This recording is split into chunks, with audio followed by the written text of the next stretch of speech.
All right, I'm gonna bring my guest on, man. Y'all do me a favor. Y'all clap it up for my man, Dave Simmons in the building. Dave, what's up with you, baby? What's going on, man?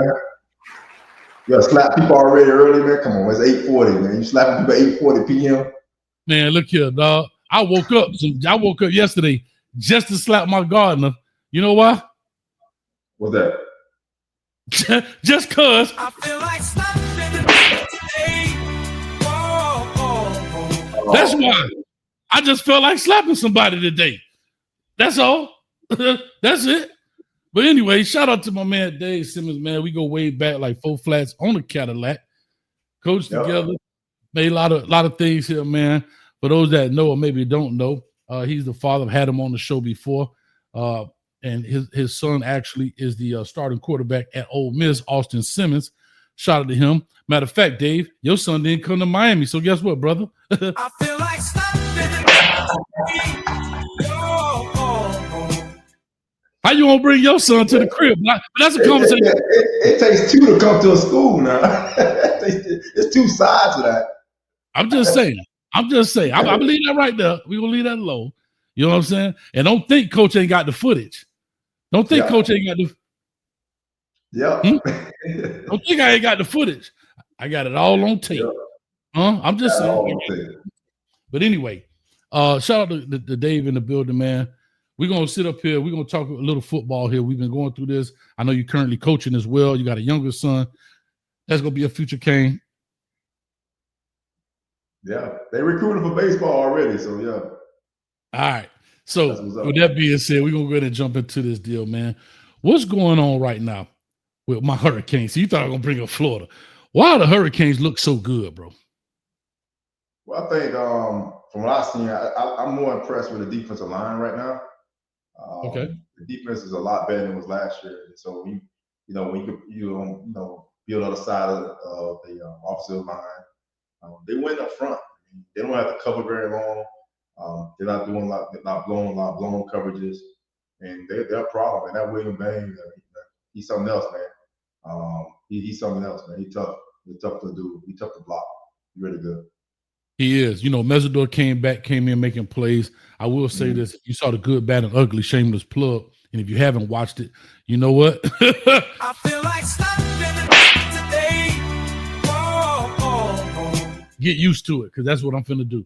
If you understand me. If you ain't watched the good, bad, and ugly, then you're a Coach Hayes hater. That's all I'm gonna tell you. You're a Coach Hayes hater, man. It take a lot of work. It get demonetized. All I'm asking you to go ahead and hit the like, share, and subscribe button. Free, and free. You know what I'm saying? That's all I'm asking. But anyway, like I said, man, we broke those things down. And I am very impressed with how the defense is swarming to the ball. Are there some holes? Of course. I get it. But what I am really impressed about, and shout out to Coach Heatherman, the DC that came from Minnesota, is they're playing fast, right? And then there's not playing fast against Bethune, right? No knock to my HBCU. But they're playing fast at Notre Dame, right? They play fast against UCF. They play fast against Bethune. And what I mean by playing fast, I mean getting guys to the ball, pursuit drills, everybody understanding the importance of not, oh, my homeboy made the tackle. No. And if you watch my Twitter clip, that one clip on 4th and 7, they threw that drag route, right? My man, we go up, we try to make the tackle, we miss. The second dude come, he missed. But 3 more Canes was on the way to kill the drive. That's what you need. That's championship defensive football, right? You got to be able to gang tackle dudes, and that's what it's all about. And rightfully so, offensive players are way better now. They're way more athletic. They're way more slippery. They're bigger, faster, and stronger. And that's not an easy task. What do you think overall about the defense, just beside the defensive line? Well, I think the lineman assignment is a lot better than last year. I thought they did a lot of flipping last year. I think they do a lot more field and boundary stuff. I think they kind of line up a lot faster. I think they're just playing football, line up and make a play compared to sometimes you have to be some guys over coach a little bit, over scheme. And, the scheme is good, but with the tempo offenses now in college football, the running quarterbacks, sometimes you get outfit. I think they're doing a very good job in the run fit. And like I said, the D-line is doing so well, it means the linebackers have gaps to make tackles. So that's the main reason I think they're playing well. I mean, I haven't really seen the DBs really play like that yet because I don't think they really got challenged yet. But you're not gonna get challenged with D line come off the ball. I mean, deep balls you're gonna get. The quarterback got 2 seconds to throw the ball. So that helps the DBs too. You know? No, I 100%, right? And then speaking offensively, right? Again, Carson Beck comes in, takes over for Cam Ward, right? It looks like, again, I always think it's unfair to measure quarterbacks against someone else when they have a different skill set, right? And I always brought this up about Cam Newton when he brought up game changers versus game managers. I think they are both great. They just do it differently, right? One skin the cat from the head, one skin them from the tail. It's just what it is. But at the end of the day, is the cat skint? Yes. So with that being said, what do you take on Carson Beck and his play? I mean, I think he's doing much better than he did last year at Georgia. I think that he kind of outweighs welcome at Georgia, to be honest with you. I think that he needed a new start. I thought he got a lot of it. I think he got overblamed by some stuff in Georgia. You know, Georgia has such high. You know, that's the quarterback position. You can win every game. They always have something to say about you. So in a situation where he needed a new start. I think they do a much better job of blocking for him. I think O-line versus Miami better than Georgia O-line last year. It's hard to play quarterback and you're running a lot. You probably playing quarterback. You probably play, run away from people back. So I mean, I know we played him last year.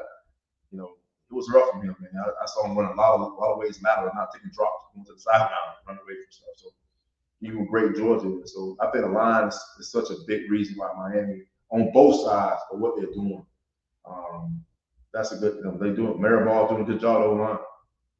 Yeah, I'll say Carson Beck is a victim of playing quarterback at Georgia, right? Or in most places, but he's a victim of being the quarterback. What do I mean? Mm-hmm. Meaning, when it all goes well, you can have a great running game. At the end of the day, right?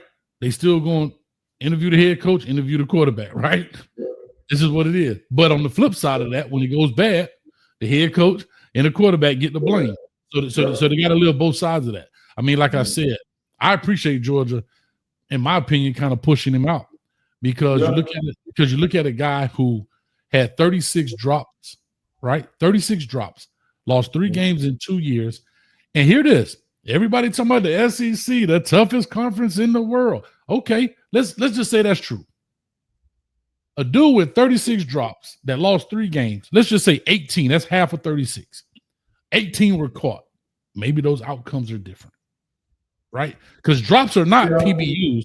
Drops mean ball hit hand, and guess what else?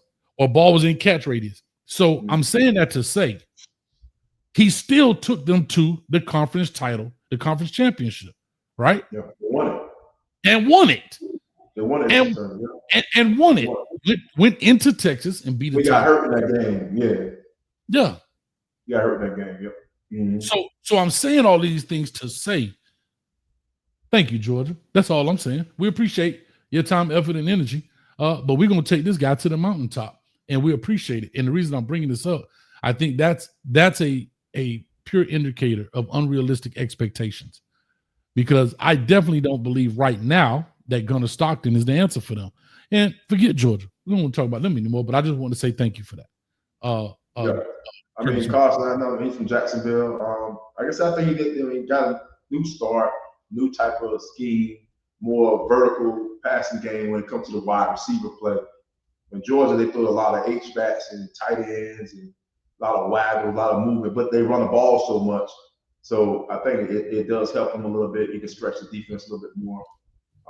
So he'll get more, I think, cleaner pockets, you know what I'm saying, in the secondary. It's so obvious what they run with Miami compared to Georgia. So that's why I think he do better. He's a mature guy too. He's not like he's a young guy. Hasn't been the pressure of a game shouldn't really bother him anymore. What is he, 23, 24? How old is he? 23?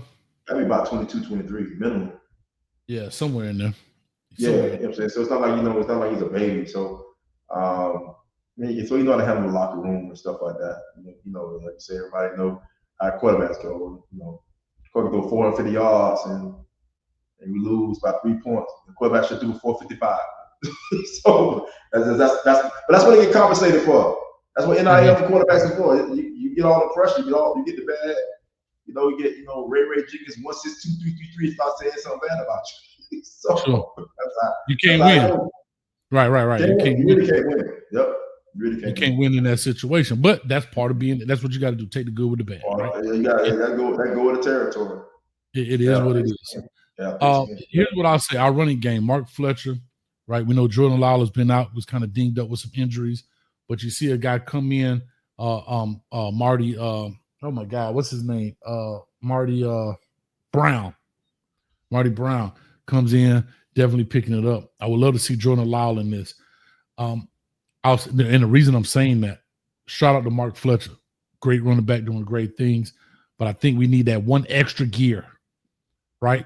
We need a guy with that got 6 speed, not 5 speed, but 6 speed, right? Yeah. You gotta have that 6 speed. Shout out to all my folks in Carroll City who know who 10 speed was back in the day. Your boy 10 speed used to walk up and down 183rd Street, be getting it. But I think Jordan Lawler can definitely be that home run hitter and knock it out the box. I'm not sure if he's coming back this week or not. I know right here the team, they figured it out. They've been all on the message boards and everything else.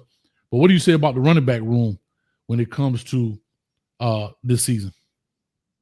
Well, they got depth, so they get to run the ball. They got like 3 guys. I think I saw another guy. One of the guys was trying to use, I think, like one red shirt, I think, to be honest with you.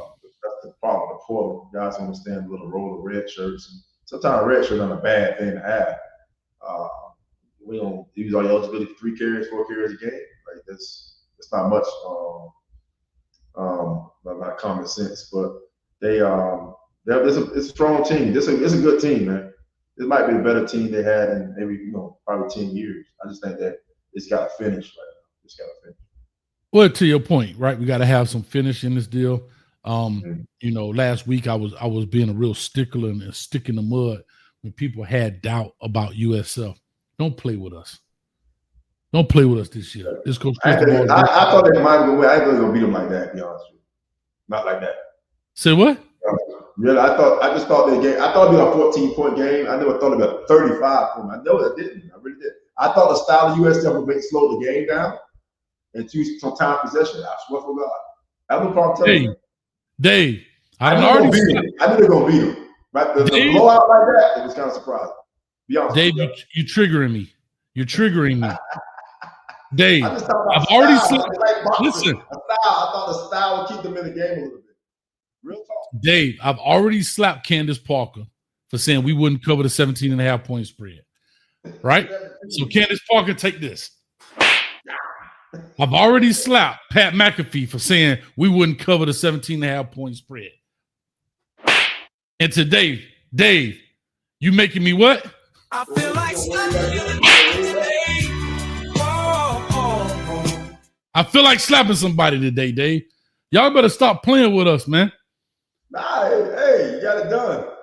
But I ain't gonna lie, bro. I thought before 14-7, I really did. I think they just hold the ball, get some first down. You know what I'm talking about? It's like use the clock. But they just got overwhelmed immediately, too. I thought Miami would pull away the third quarter. I was going to the fourth. That game was over at, man, about the second quarter, man.